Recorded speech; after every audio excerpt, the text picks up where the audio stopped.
Welcome to smart English class. আজকে আমাদের topic writing স্কিলের একটি গুরুত্বপূর্ণ writing, notice writing. English medium, Bengali medium সমস্ত বোর্ডেই কিন্তু নোটিশ রাইটিং এসে থাকে। নোটিশ রাইটিং খুব গুরুত্বপূর্ণ একটা রাইটিং স্কিল এবং নোটিশ রাইটিং এবছর মাধ্যমিক পরীক্ষার্থীদের জন্য ভীষণ গুরুত্বপূর্ণ। নোটিশ রাইটিং একটা ফরম্যাট আছে, এটা ফরম্যাট বেসড। কিছু ট্রিক্স এবং টিপস যদি আমরা জেনে নিই তাহলে আমরা সহজেই যে কোনো প্রশ্নই দিক না কেন সহজেই আমরা নোটিশ রাইটিং করে আসতে পারবো। আচ্ছা, এবার নোটিশ রাইটিংয়ের সহজ ফরম্যাটটা জানার আগে আমরা জেনে নিই what is notice. Notice is written to give important information to the group of people. Notice অর্থাৎ বিজ্ঞপ্তি। বিজ্ঞপ্তি দেওয়া হয় সাধারণত কোনো গুরুত্বপূর্ণ তথ্য জানানোর জন্য এক শ্রেণীর মানুষদেরকে, সে ছাত্রছাত্রী হতে পারে বা পাবলিক হতে পারে।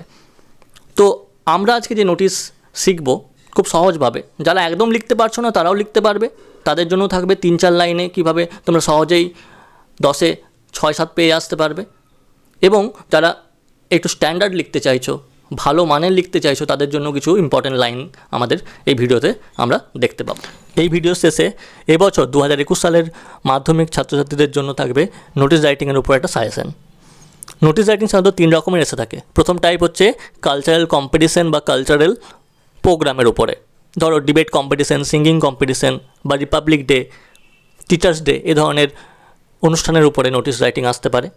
দ্বিতীয় টাইপ হচ্ছে ট্যুর বা ম্যাগাজিন ছাপানো হবে, ট্যুরে যাওয়া হবে তার বিষয়ে নোটিশ, বা কোনো ক্যাম্প, ব্লাড ডোনেশন ক্যাম্পের ব্যাপারে নোটিশ।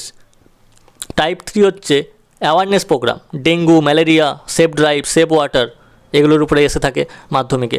এই অ্যাওয়ারনেস প্রোগ্রামগুলোর উপরে নোটিশ রাইটিং দিতে পারে। বা অ্যাপিল বা ওয়ার্নিং, যে ছাত্রছাত্রীদেরকে মোবাইল স্কুলে অ্যালাউ করা হবে না। ফান্ড রেজিং, কোনো ফ্লাড বা ভূমিকম্প বা সাইক্লোনের ক্ষতিগ্রস্ত মানুষদের পাশে দাঁড়ানোর জন্য ফান্ড রেজিং প্রোগ্রাম, বা কোনো ছাত্র, স্কুলের ছাত্র বা ছাত্রী অসুস্থ, তাকে সাহায্যের জন্য ফান্ড রেজিং, এগুলোর উপরে নোটিশ রাইটিং এসে থাকে। এবারে আমরা নোটিশ রাইটিংয়ের যে ছকটা সেটা আমরা ভালো করে একটু মন দিয়ে দেখে নেব। আমরা যদি এই ছকটিও লিখে আসতে পারি আমরা কিছুটা নাম্বার পাবো। আর এই ছকটি আমাদের নির্ভুলভাবে লিখতে গেলে আমাদের কোশ্চেন ভালো করে পড়তে হবে, কারণ কোশ্চেনেই আমাদের এর 60 থেকে 70% তথ্য আছে। প্রথমেই দেখো উপরে লেখা আছে ABC স্কুল, এটা আমরা কোথায় পাবো? এটা আমরা কোশ্চেনে পাবো। আমাদের কোশ্চেনের প্রথমের দিকেই নিশ্চয়ই যে সংস্থা এই নোটিশটি জারি করছে তার নাম দেওয়া থাকবে। সেটা স্কুল হতে পারে, ক্লাব হতে পারে, কোনো গ্রাম পঞ্চায়েত হতে পারে, কোনো ব্লক হতে পারে, যে কোনো সরকারি সংস্থা হতে পারে, কোনো সোসাইটি হতে পারে, তার নাম দেওয়া থাকবে।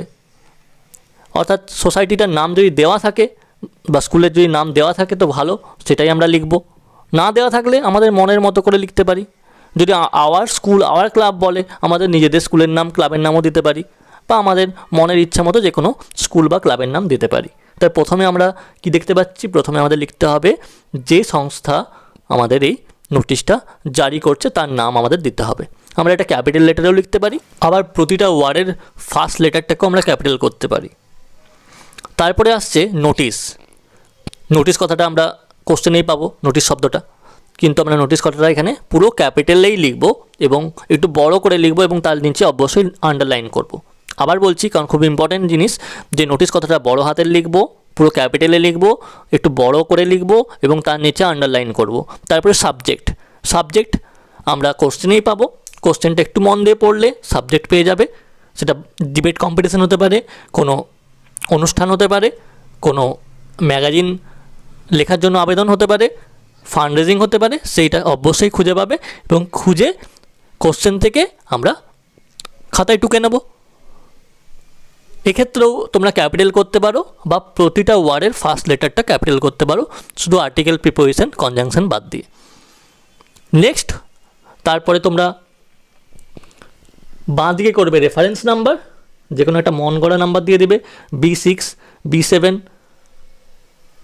আর ডান দিকে করবে ডেট, তারিখ। খুব গুরুত্বপূর্ণ নোটিশে আমাদের অনেক সময় 3 ধরনের তারিখ দিতে হয় নোটিশ রাইটিংয়ে, কিন্তু আমাদের এই ডান দিকে যে তারিখ থাকছে এটা সবসময় কিন্তু তোমরা যেদিনকে পরীক্ষা বসছো সেই পরীক্ষার দিনের তারিখ দেবে।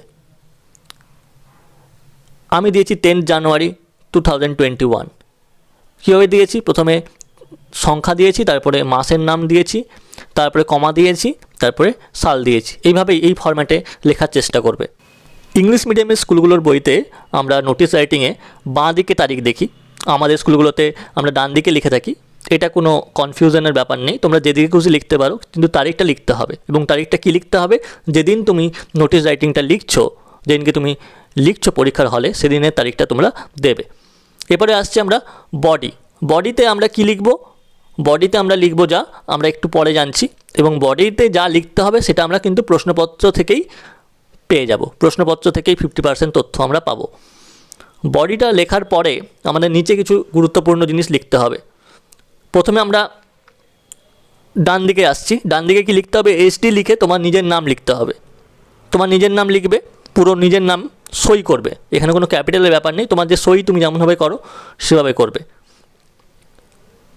এবং যদি প্রশ্নপত্রে নির্দিষ্ট কোনো নাম দেওয়া থাকে তাহলে তোমাকে সেই নামটাই ব্যবহার করতে হবে, আর নাম না দেওয়া থাকলে তুমি তোমার নাম লিখতে পারো। তারপর তোমার ডেজিগনেশন, সেই ডেজিগনেশনটা অবশ্যই তোমার কোশ্চেনেই থাকবে। সেক্রেটারি আমি লিখেছি, দেখো সেক্রেটারি ব্র্যাকেটের মধ্যে। না থাকলে তুমি মন গড়া লিখতে পারো, কিন্তু তোমাদের প্রশ্নপত্র সাধারণত থাকবে। এবং কোথাকার সেক্রেটারি? না, স্টুডেন্টস কালচারাল উইংয়ের সেক্রেটারি, সেটাও তোমার প্রশ্নপত্রে আছে। স্কুলের নামও দিলে, ABC স্কুল, এবং তারিখও দিতে পারো। আর বাঁ দিকে কী লিখবে? যদি স্কুল নোটিশ হয় তাহলে এই বাঁ দিকের ব্যাপারটা আসছে। একই রকমভাবে HD লিখে একটা গ্যাপ দেবে হেডমাস্টারের সইয়ের জন্য। কাউন্টারসাইন বাই HM, হেডমাস্টার বা হেডমিস্ট্রেস পুরো কথাটা লিখবে। স্কুলের নাম লিখবে ABC school, date and seal দেবে। এইভাবে আমাদের পুরো নোটিশের ফরম্যাটটা এইভাবে হবে। ডান দিকে থাকছে তোমার সই, বাঁ দিকে থাকছে হেডমাস্টারের পোর্শন। যদি স্কুল নোটিশ হয় তাহলে হেডমাস্টারের পোর্শন আসছে, নাহলে এই অংশটা না দিলেও হবে, এই অংশটা বাদ চলে যাচ্ছে। তারপরে খুব গুরুত্বপূর্ণ পোর্শন, আমরা নোটিশ রাইটিংটা সুন্দর করে গুছিয়ে লেখার পরে কিন্তু আমরা পুরো নোটিশটাকে একটা স্কেল দিয়ে ঘিরে দিতে হবে। প্রথম থেকে শেষ পর্যন্ত পুরো নোটিশটা হয়ে যাওয়ার পরে আমরা স্কেল দিয়ে সুন্দর করে চারকোনাভাবে ঘিরে দেবো। এটা আমাদের কিন্তু খুব ইম্পর্ট্যান্ট একটা পার্ট, যেটা আমরা তাড়াহুড়োতে ভুলে যাই, এটা কিন্তু আমাদের করতে হবে। এবার হচ্ছে মোস্ট ইম্পর্ট্যান্ট পার্ট, বডিতে আমরা কী লিখব? কোশ্চেন মন দিয়ে পড়ো, 50% তথ্য বডি পেয়ে যাবে কোশ্চেনের মধ্যেই। যেমন প্রথম পয়েন্টে দেওয়া আছে, দেখো, who is organizing the event. কোনো প্রোগ্রাম হচ্ছে, কোনো কম্পিটিশন হচ্ছে, কে অর্গানাইজ করছে? স্কুল করছে বা ক্লাব করছে, তো সেই ক্লাবের নাম বা স্কুলের নাম দিয়ে শুরু করো। আমার প্রথম লাইনেই সেটা থাকবে, স্কুলের নাম বা ক্লাবের নাম। কারা আয়োজন করছে সেই কথাটা ইংরেজিতে লেখা হবে। উদ্দেশ্য কী? অকেশনটা কী হতে পারে? সেটা রিপাবলিক ডের জন্য, হতে পারে টিচার্স ডের জন্য অনুষ্ঠানটা, উদ্দেশ্যটাও আমরা বলতে পারি। সাবজেক্ট অফ দ্য প্রোগ্রামের বিষয়বস্তুটা কী? কোনো কম্পিটিশন, না ফান্ড রেজিং, না ম্যাগাজিনের জন্য লেখা? আমার প্রশ্নপত্রেই আছে, তাহলে আমরা প্রথম 3টে লাইন আমরা প্রশ্নপত্রেই পাচ্ছি। তো প্রথম 3টে পয়েন্ট কিন্তু আমরা প্রশ্নপত্র থেকেই পেয়ে যাচ্ছি, শুধু আমরা নিজের ভাষায় লিখব প্রশ্নপত্র থেকে। 4 নম্বর, ডেট, টাইম, প্লেস, খুব গুরুত্বপূর্ণ। 90% নোটিশে আমাদেরকে এটা উল্লেখ করতেই হবে, কোন ডেট, কোন জায়গায় অনুষ্ঠানটা হচ্ছে, আর কোন সময়ে হচ্ছে। 99% নোটিশে আমাদের উল্লেখ করতেই হবে। নোটিশ রাইটিংয়ে ডেট 3 ধরনের হতে পারে, তাই ছাত্ররা ভুল করে, কনফিউজ হয়। প্রথমে ডান দিকে যে ডেট হবে যেদিনকে তুমি পরীক্ষার হলে লিখছো, যেদিনকে তুমি নোটিশ রাইটিংটা লিখছো, বা যদি কোনো ডেট উল্লেখ থাকে প্রশ্নপত্রে, তা না হলে তুমি যেদিনকে লিখছো সেদিনকে ডেট হবে তোমার ডান দিকের কোণে। বডিতে কি ডেট হবে? তাহলে ওই ডান দিকে যে কোণে যে ডেটটা লিখছো 10ই জানুয়ারি, তার নিশ্চয় 7 দিন পরে, 10 দিন পরে হবে, অর্থাৎ তার পরে হবে ডেট, এটা মনে রাখতে হবে। যদি 10ই জানুয়ারি তুমি লিখছো, তো ডান দিকে তোমার 10ই জানুয়ারি হচ্ছে, বডিতে তাহলে তোমার অবশ্যই 17ই জানুয়ারি, 20 জানুয়ারি, 15ই জানুয়ারি, 7 দিনের পরের ডেট তুমি দেবে। আরও একটা ডেট হয়, সেটা হচ্ছে নাম জমা দেওয়া বা রাইটিং জমা দেওয়া বা কোনো ডোনেশন জমা দেওয়ার লাস্ট দিন। সেটাও অবশ্য আমার বডিতে যে ডেটটা, অনুষ্ঠানের যে ডেট, সেই ডেটের নিশ্চয়ই 2 দিন 3 দিন আগে হবে। যদি আমি 17ই জানুয়ারি লিখি তাহলে 15ই জানুয়ারি, 14ই জানুয়ারিতে আমার নাম জমা দেওয়ার লাস্ট ডেট হওয়া উচিত। এইভাবে বুদ্ধি করে 3টে ডেট কিন্তু তোমরা লিখবে নোটিশ রাইটিংয়ে। তো ডেট, টাইম, প্লেসের পরে চলে আসছে চিফ গেস্ট। কোনো বড় অনুষ্ঠান স্কুলে বা ক্লাবে হচ্ছে, তো এটা চিফ গেস্ট থাকবে। এইভাবে আমরা লিখতে পারি ফিউচার টেন্সে, the chief guest of the day will be mister S Sen, comma দিয়ে তার ডেজিগনেশন। সে এমপি হতে পারে, এমএলএ হতে পারে, বা এসপি হতে পারে। তারপরে পয়েন্ট হচ্ছে কারা অংশগ্রহণ করবে, স্টুডেন্টরা না মেম্বাররা, কারা অংশগ্রহণ করবে উল্লেখ করব। যদি কোনো নাম জমা দেওয়ার ব্যাপার থাকে, কোনো টাকা জমা দেওয়ার ব্যাপার থাকে, তাহলে কাকে জমা দেবে তারা, ক্লাস টিচারকে না আন্ডারসাইনকে, সেটা উল্লেখ করব। কত এন্ট্রি ফি, কত ডোনেশন মানি চাওয়া হচ্ছে ছাত্রদের কাছে, সেটা উল্লেখ করব যদি আমাদের প্রশ্নপত্রে থাকে। কোনো যদি বিশেষ নির্দেশ থাকে যে ছাত্রছাত্রীরা ওই দিন অনুষ্ঠানে ডিসিপ্লিন মেনটেন করবে, ইউনিফর্ম পরে আসবে, সে স্পেসিফিক কোনো ইনফরমেশান দেওয়ার থাকলে দিতে পারো। আর ছাত্রছাত্রীদেরকে তোমাকে রিকোয়েস্ট করতে হবে অংশগ্রহণ করার জন্য। এইভাবে আমরা মোটামুটি এই পয়েন্টগুলো যদি আমরা প্রশ্নপত্র থেকে লিখে আসতে পারি, তাহলে কিন্তু আমরা সবাই নোটিশ রাইটিং করে আসতে পারবো এবং ফুল মার্কস পাবো। এবারে আমরা আসছি নোটিশ রাইটিংয়ের কিছু কমন লাইন্স নিয়ে। এবারে আমরা প্রশ্ন পড়বো একটা, এবং প্রশ্ন থেকে কিভাবে আমরা নোটিশের বডিটা তৈরি করতে পারবো তা দেখে নেব। প্রশ্ন দেখো, suppose you are the cultural secretary of your school. ধরো তুমি হচ্ছে তোমার স্কুলের কালচারাল সেক্রেটারি। প্রথম লাইনেই কিন্তু দুটো জিনিস কনফার্ম, যেটা একটা স্কুলের নোটিশ, তাহলে এখানে ইস্যুইং অথরিটি বা সংস্থা হচ্ছে স্কুল, তাহলে এখানে প্রথমেই শুরুতে স্কুলের নাম হবে। যেহেতু কোনো স্কুলের নাম দেওয়া নেই, তাই আমি এবিসি স্কুল লিখতে পারি বা নিজের স্কুলের নাম লিখতে পারি। এখানে যদি স্কুলের নাম দেওয়া থাকতো, তাহলে ওই স্কুলের নামটাই কিন্তু আমাকে উপরে লিখতে হতো।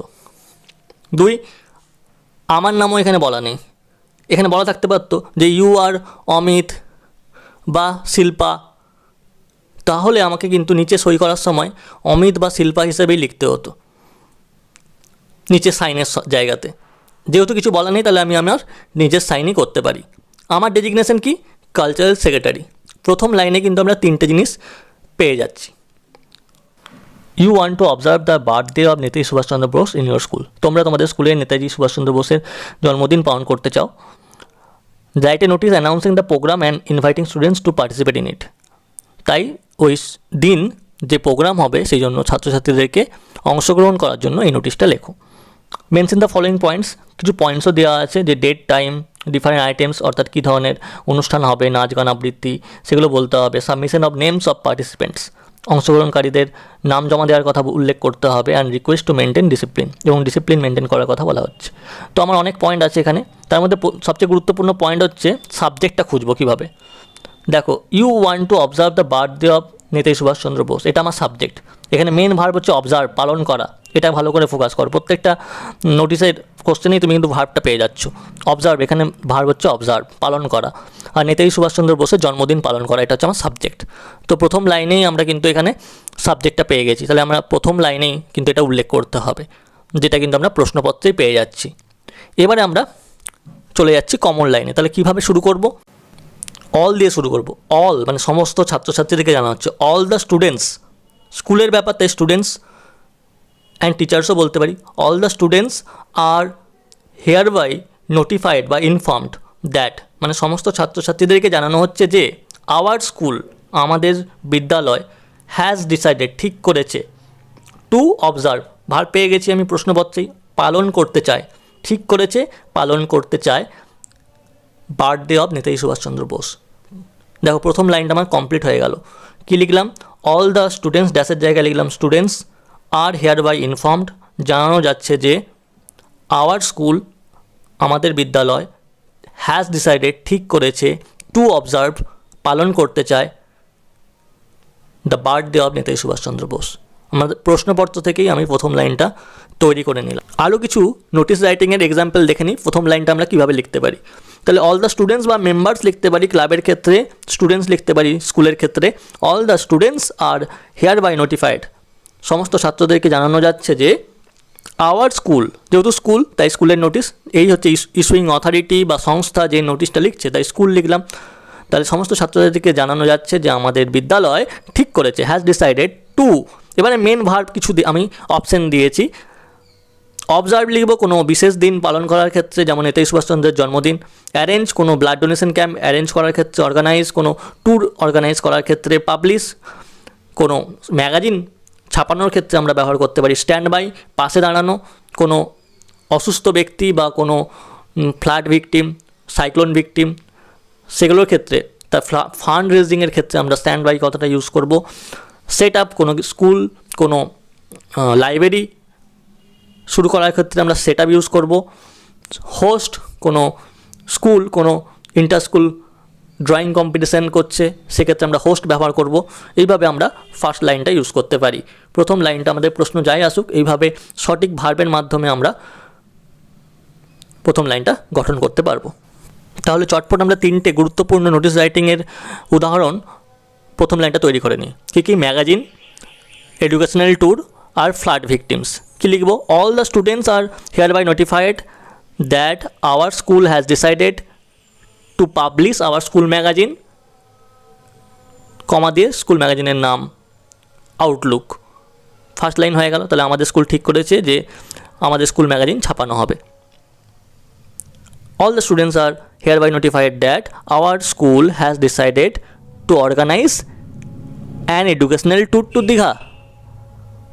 আমাদের স্কুল ঠিক করেছে যে অর্গানাইজ করবে একটা এডুকেশনাল ট্যুর টু দীঘা। বা all the students are hereby notified that our school has decided to stand by recent cyclone victims। আমরা যে প্রথম লাইনটি লিখলাম সেখানেও আমরা ডেট, প্লেস, টাইম উল্লেখ করতে পারতাম, কিন্তু আমরা সবার জন্য যেহেতু ভিডিওটা করছি, সমস্ত ছাত্রছাত্রীরা যাতে সহজে বুঝতে পারে, তাই আমরা পার্টে পার্টে ছোটো ছোটো লাইন করে করে বাক্যগুলো করছি।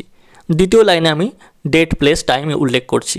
কী লিখছি? দ্য প্রোগ্রাম হলে প্রোগ্রাম, দ্য কম্পিটিশন হলে কম্পিটিশন, সেমিনার হলে সেমিনার। উইল বি হেল্ড কোথায় হবে, কখন হবে? অন 23শে জানুয়ারি। যেহেতু আমার মেন প্রশ্ন ছিল নেতাজি সুভাষচন্দ্রের জন্মদিন, তাই the program will be held on 23rd January at 9 AM, সময় দিলাম, in school hall room বা স্কুল প্লেগ্রাউন্ড। এইভাবে আমরা প্রথম দ্বিতীয় লাইনটা লিখলাম। কোথায়, কখন, কোন দিন হচ্ছে। যদি ম্যাগাজিন হয় তাহলে বলবো the magazine will be published করব। Magazine will be published before puja vacation. অনেক জায়গায় বিফোর ইউজ করতে পারি আমি।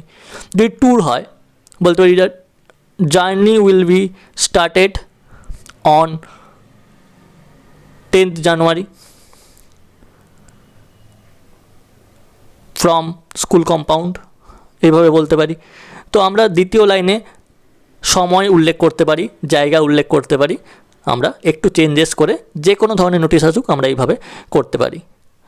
নেতাজি সুভাষচন্দ্র বসুর জন্মদিন, আমরা চিফ গেস্টের উল্লেখ করতে পারি। খুব বড় অনুষ্ঠান হলে আমরা চিফ গেস্টের উল্লেখ করতে পারি। The chief guest of the day will be mister. Future টেন্সে সবসময় এখানে ফিউচার আর প্যাসিভ ভয়েসের ব্যবহার করতে হবে আমাদেরকে। Will be mister S Sen BDO, তার ডেজিগনেশনটা দিলাম BDO. Students are requested to take part in the competition বা ইন দ্য প্রোগ্রাম। এটা প্রোগ্রাম, তাই এখানে প্রোগ্রাম ইউজ করব। ছাত্রছাত্রীদেরকে অংশগ্রহণের জন্য অনুরোধ করা হচ্ছে বা অ্যাপিল করা হচ্ছে। এখানে আমরা অ্যাসেম্বল ওয়ার্ডটাও ইউজ করতে পারি। Students are requested two assemble right at 7 AM with proper school uniform. Next লাইনে আমরা যে কোনো কালচারাল অনুষ্ঠানে নাচ, গান, আবৃত্তি তার উল্লেখ করতে পারি। There will be various programs like singing, dancing, recitation. বা স্পোর্টসের ক্ষেত্রেও আমরা ইউজ করতে পারি। There will be various events like 100 metre, 200 metre race.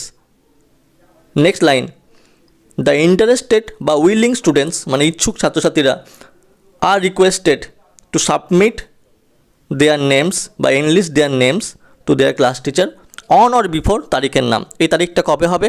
অনুষ্ঠানের অবশ্যই আগে হবে। অনুষ্ঠান যদি আমার 23শে জানুয়ারি হয় তাহলে আমরা নাম জমা দেবো 20 তারিখ নিশ্চয়ই, কিছুদিন আগে দেবো। 23শে জানুয়ারি যদি অনুষ্ঠান হয় তাহলে তার আগে আমরা নাম জমা দেবো। তাই নাম জমা দেওয়ার যে ডেটটা আমরা অবশ্যই অনুষ্ঠানের কিছুদিন আগে দেব। এইভাবে আমরা 3টে ডেট পাবো। তো নাম জমা দেওয়া হোক, কোনো অ্যামাউন্ট জমা দেওয়া হোক, বা কোনো রাইটিংস জমা দেওয়া হোক স্কুল ম্যাগাজিনের ক্ষেত্রে আমরা এটা ব্যবহার করতে পারবো। তাহলে আমরা 60 থেকে 70% নোটিশে কিন্তু এই লাইনটা আমাদের কমন, যে নাম জমা দেওয়ার ক্ষেত্রেই হোক, আমাদের রাইটিংস জমা দেওয়ার ক্ষেত্রেই হোক, বা টাকা বা ফান্ড জমা দেওয়ার ক্ষেত্রেই হোক না কেন, আমরা এই লাইনটা লিখে আসতে পারি একই ফরম্যাটে। ইন্টারেস্টেড স্টুডেন্টস বা students are requested to submit বা এনলিস্ট বা ডোনেট দেয়ার নেম হতে পারে, রাইটিং হতে পারে, বা অ্যামাউন্ট এত two their class teacher on or before 20 জানুয়ারি। বোঝা গেল? আরও দুটো কমন লাইন বলে দিই, যে দুটো লাইন দিয়ে তোমরা যে কোনো নোটিশ শেষ করতে পারো। 99% নোটিশ তোমরা এই লাইন দিয়ে শেষ করতে পারো। কী কী? For more information please contact the undersigned. আরও কিছু তথ্যের জন্য তোমরা আন্ডারসাইন বা নিম্ন স্বাক্ষরকারীর সঙ্গে যোগাযোগ করতে পারো। Active cooperation is highly solicited. সহযোগিতা সবার কাছ থেকে কাম্য। সলিসিটেডের বদলে নিডেড করতে পারো, শর্ট করতে পারো, অ্যাপ্রিসিয়েটেড করতে পারো, ভুলে গেলে। এইভাবে তোমরা বডিটাকে কমপ্লিট করতে পারবে। এই কমন লাইনগুলোর মাধ্যমে তোমরা 99% নোটিশ রাইটিং করে আসতে পারবে আশা করি। এবারে আসছি কিছু ভালো ভালো লাইন দিয়ে কিভাবে তোমরা তোমাদের নোটিশ রাইটিংটাকে আরও উৎকৃষ্ট মানের করতে পারো, তার একটা এক্সাম্পল আমি দিয়ে দিই। এক্সাম্পল হিসেবে আমরা রিসেন্ট যে আমফান ঝড়ের উপরে ফান্ড রেজিংয়ের নোটিশটা করছি। যে কোনো ধরনের প্রাকৃতিক দুর্যোগ, কোনো ছাত্রছাত্রী অসুস্থ, সেক্ষেত্রে আমরা এইভাবে লিখতে পারি এই ফরম্যাটে। তো স্কুলের নাম ফার্স্টে দিয়েছি, নোটিশ বড় হাতের দিয়েছি, আন্ডারলাইন করেছি, সাবজেক্ট ম্যাটার কোশ্চেন থেকেই পেয়েছি, relief fund for Amphan affected people, reference number যা হোক একটা মন গড়া আমরা বাঁ দিকে দেবো, ডান দিকে ডেট দেবো যেদিনকে তুমি পরীক্ষায় লিখছো, দিয়ে শুরু করছি। All the students are hereby notified that our school has decided to raise a fund to stand by the Amphan affected people of our state. তো একই রকম ভাষা দিয়ে শুরু করছি। আমাদের সমস্ত ছাত্রছাত্রীদেরকে জানানো যাচ্ছে যে আমাদের স্কুল ঠিক করেছে একটা ফান্ড রেজ করবে, কার জন্য? না, আমফান অ্যাফেক্টেড, আমফানে ক্ষতিগ্রস্ত মানুষদের পাশে দাঁড়ানোর জন্য। স্ট্যান্ড বাই মানে পাশে দাঁড়ানো, ভুলে গেলে হেল্প ব্যবহার করতে পারি। We all R aware of the recent devastating cyclone Amphan in our state. আমরা সবাই অবগত, জানি যে ভয়ঙ্কর আমফান ঝড়ের ব্যাপারে। আমরা আমফান ঝড়ের কিন্তু এখানে ডেসক্রিপশন দেবো না নোটিশে। অনেকেই ভুল করে অনেক লাইন আমরা এক্সট্রা লিখি রিপোর্টের মতো, কিন্তু এখানে দরকার নেই এগুলো। শুধু একটা কথা এইটুকু লিখলেই যথেষ্ট। দিয়ে একটা লাইন আমি লিখেছি just, the thousand of people have become homeless, helpless and hopeless. হাজার হাজার মানুষ, অসহায় মানুষ, গৃহহীন, আশ্রয়হীন, অসহায় হয়ে পড়েছে। So it is our national duty. তাই এটা আমাদের এখন জাতীয় কর্তব্য, এটা আমাদের মোরাল ডিউটির মধ্যে পড়ছে। To extend hour helping hands, আমাদের সাহায্যের হাত বাড়িয়ে দেওয়া উচিত। Students are requested to note the following points, নিম্নলিখিত পয়েন্টগুলো নোট করতে বলা হচ্ছে। ভালো নোটিশ লিখতে গেলে আমাদের 3টে পয়েন্ট মাথায় রাখতে হবে। আমাদের 2D পয়েন্ট লিখতে হবে, আমাদের বেশি লেখার কোনো জায়গা নেই, কারণ 100 ওয়ার্ডের মধ্যে লিখতে হবে। 2D পয়েন্ট লিখতে হবে, শর্ট লিখতে হবে, আমাদের লেখাটা হবে ফর্মাল।